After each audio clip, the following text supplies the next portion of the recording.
दीदी की बात छटकी? कहलिन दीदी फोफी करवा चौथ के व्रत कर रहल छ।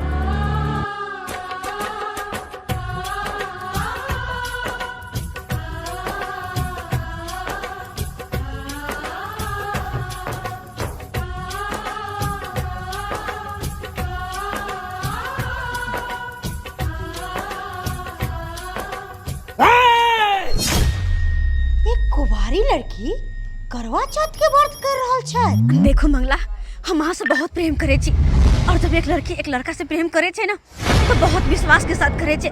हमरा कहियो अहाँ धोखा नहीं दे। फोफी हम केना समझू कि अहाँ हमरा से प्रेम करे छी? एकर की प्रूफ छै? एक कुंवारी लड़की अपना प्रेम के खातिर करवा चौथ के व्रत रखे छे और वो लड़का पूछे छे कि हमरा से प्यार करे छे, ओकर प्रूफ की चाहे? आखिर हम सब लड़की के समाज के लिए हम खेल खेल और किछ नहीं।